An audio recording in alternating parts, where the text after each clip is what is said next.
Have you ever wondered why somebody might walk away from a seemingly amazing relationship when everything seems to be going really well?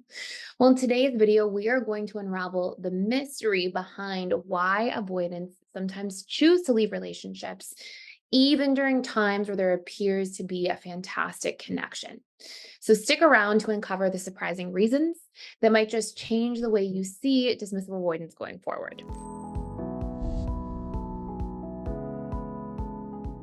When you understand this, not only will it help you see the avoidant attachment style in a different way, but it will give you more self trust and a sense of inner security in terms of how to approach the situation. And a quick note, if you are less familiar with attachment styles, here's a few things you need to know. Number one, every single person has an attachment style. Number two, your individual attachment style is like the programmed set of rules you have about love, how it should look, what it should feel like, what your expectations are. And the dismissive avoidance specifically that we're talking about in this video is the one who tends to fear commitments in relationships, tends to be less likely to open up, and has a bit of a harder time with vulnerability and with sharing and expressing their emotions. So, we're going to cover in this video why the avoidant leaves a good relationship. We will talk about what the deep rooted fears are for the dismissive avoidant, and this will help you understand that it's really not about you or something you're doing, but oftentimes it's about their individual programming and old wounds or traumas from childhood. And then also, we'll talk the most about what the biggest dismissive avoidance needs are so that you can understand those better. And if healthy, can help to make the relationship work better between the two of you. So, before we dive into really what you can do about this and what you really need to understand in order to improve the quality of your relationship, I want to just give you some context about the dismissive avoidance childhood as a whole so you can understand what these deep mechanics are that cause them to leave relationships and suddenly pull away in their adult lives. And the first thing you need to understand here is that the dismissive avoidant, as a child, grows up in a household where their parents or caregivers are emotionally unavailable. In other words, when a child comes into the world, a child is biologically wired for attunement. In other words, they need that deep sense of undivided attention, of presence, and of connection. But the dismissive avoidance childhood often has a lack of that. Usually, one or both caregivers are emotionally unavailable. They are not good at being present. They are too much in their head. They're too busy with other things and other priorities. Perhaps there's too many kids in the household. But for whatever number of reasons, they grow up in a household where they don't really get that sense of undivided attention that they're needing. Yet, because children are literally wired for this attention, this is hurtful to the dismissive avoidant. It doesn't feel good. And so, what ends up happening is we always, as individuals, tend to adapt to painful circumstances over time. And children are especially adaptive as a general rule. And so, what happens is this young child grows up feeling pain to a certain degree in their vulnerability, in their yearning for the love, care, and affection from their caregivers. And what happens is when they cannot seem to get this need met, eventually they adapt by saying, I'm just not going to need this at all. And they reject others and take more space from others as a subconscious strategy to essentially create relief for themselves. And over time, it actually works. But this causes them to become afraid as adults of ever being that vulnerable again. And in fact, because they have positive emotional associations tied into holding back their feelings, holding back needing to rely on other people. Essentially, what that does is as adults, they're like, I'm not willing to let my guard down because I've been there before and it doesn't feel good. So we will see that the dismissive avoidant has these deep rooted fears that are essentially about lowering their guard, letting people in, being vulnerable, being in a space where they have an intimate connection with somebody else. And because of this, as adults, they keep believing that their vulnerability will only result in negative outcomes like they felt in their childhood experiences. Now, on top of this, dismissive avoidant attachment styles will end up using flaw finding as a protective mechanism. In other words, when the connection gets real, usually you'll see dismissive avoidance start off in dating, and for the first 6 weeks or the first couple months, things go smoothly. They can show up quite well because there isn't this deep attachment bond being built yet. But when that attachment bond starts to be built, when that vulnerability gets more real, when they start to develop deeper feelings, this is where their different attachment style dynamics will tend to arise. And so, usually 6 weeks, 2 months or so in, you'll see that the dismissive avoidance starts pulling back. And flaw finding essentially becomes their protection mechanism. They try to look for flaws in the other person to justify and validate to themselves that they don't need somebody else. And they're really doing this, and their relationship to it at a deeper subconscious level is that doing this makes them feel safe, makes them have to not relive their painful childhood experiences. So things often start off really well with this dismissive avoidant attachment style, but then we have four big things that will come up for the dismissive avoidant. And these four things are really what cause them to leave a good relationship. Number one, the fear of intimacy, right? All those fears of intimacy, because intimacy is about vulnerability, right? Intimacy is about letting somebody in, letting somebody see you, learning to rely on somebody else. And that's part of what develops this bond of closeness. And so this fear of intimacy will start causing the dismissive avoidant to pull back. And it's not about the person, it's about their inner subconscious fear and program that they adopted from their childhood experiences. Number two, fear of commitment. Dismissive avoidance often would say to me when I was in my private practice, they would say, I'm terrified of ending up with the wrong person. And again, what this really is often about at a much deeper level is a fear of being in a situation like they were in childhood where they needed something from somebody. They needed love, they needed connection and care and attention, and they couldn't get it.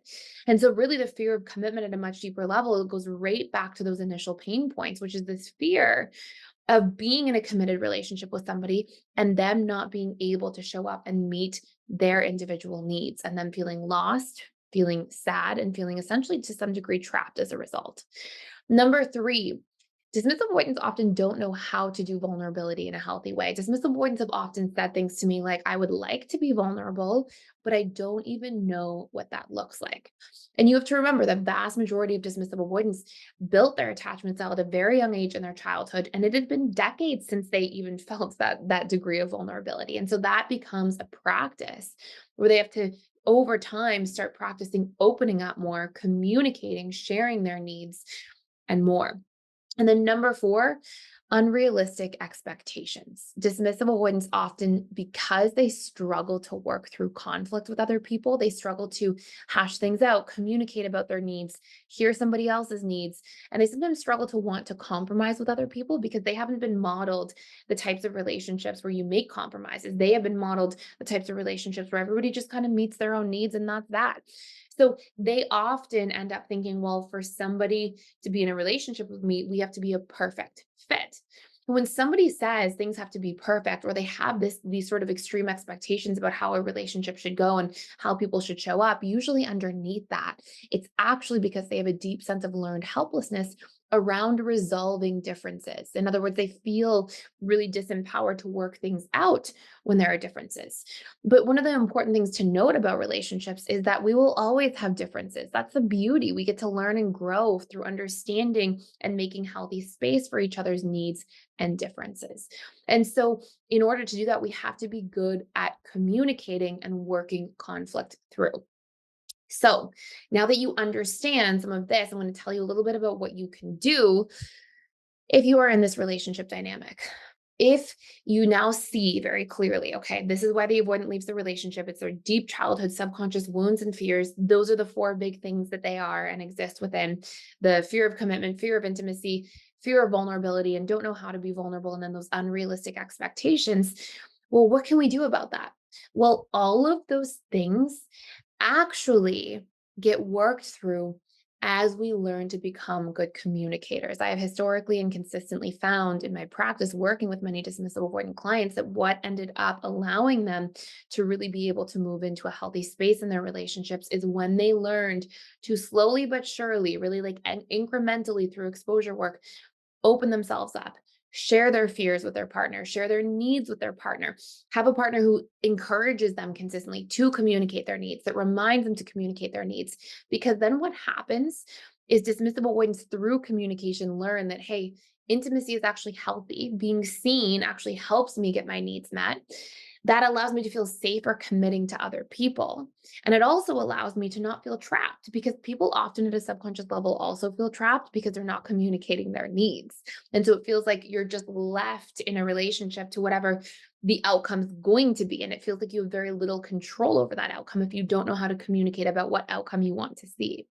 And then also, communication encourages vulnerability and helps us work through our expectations by converting expectations into needs instead. When we have an expectation, for example, that our partner should do the dishes more, well, we can actually make that a solvable problem by turning that into a need. Hey, I need some support. Could you take a turn doing the dishes?